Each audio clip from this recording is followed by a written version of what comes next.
Best on Thacker and Weapons is a new horror film where after one night, when 17 kids suddenly went out of their homes into the darkness, disappearing, their time is left to wonder what happened. I remember this movie's teaser came out, and I thought it looked creepy, and I was gonna see it. I put it on the list. After that, I didn't think much of it. But then the reviews started coming out. For a good bit, Weapons was rocking a solid 100% Rotten Tomatoes. This one was getting spectacular reviews.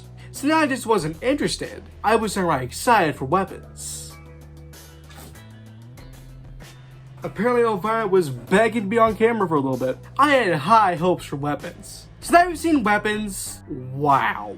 My hopes were shattered. Because this film went so much higher than I was expecting. This film is great. This is the best one of the year. I was so confident that nothing released this year was going to be better than Sinners. Yep, here we are. I can't express just how high I recommend Weapons. Such a great and unique horror film. Of course, the concept itself is unique, but also, this film has multiple segments throughout, where we see the POV of different characters. Like, we'll go from one character to another character, and see the same events we saw with the previous character to the POV of this new character. We'll see something happen, and then it'll switch, and we'll see why it happened. That is super unique. I think it's a great way to really thoroughly explore this concept of these characters. But this does mean the film doesn't really have a main character per se. There are definitely characters that focus on more than others. But we get to see how this one event affects all these different characters in this town. This also has a pretty good cast. Julia Gardner, Josh Brolin, Benedict Wong. And this one's horror is so good and effective.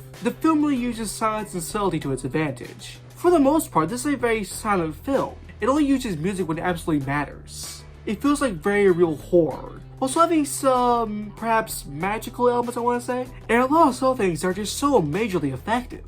And when something big and intense does happen, it's just that much more impactful. It generally has a slow but good and steady pace. I never felt like I was just waiting for something to happen. The film was engaging all the way through. And the camera is almost always still. But again, except when it absolutely matters. If the camera is actually moving, you know it's for a reason. There's something it wants to make you see and follow.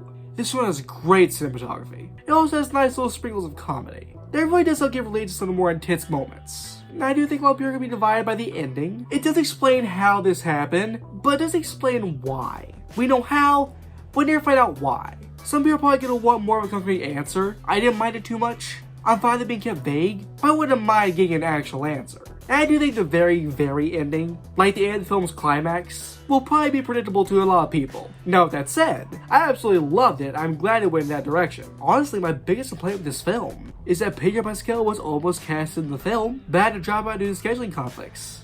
This film could have been perfect. But joking aside, I truly did love Weapons. A spectacular film. The best one of the year. I honestly can't see any other film this year topping it. But I said the same thing about Sarah, so who knows. I so highly recommend Weapons. Also, if you've enjoyed this video, consider liking and subscribing. Bye guys for now. Bye guys, Thacker.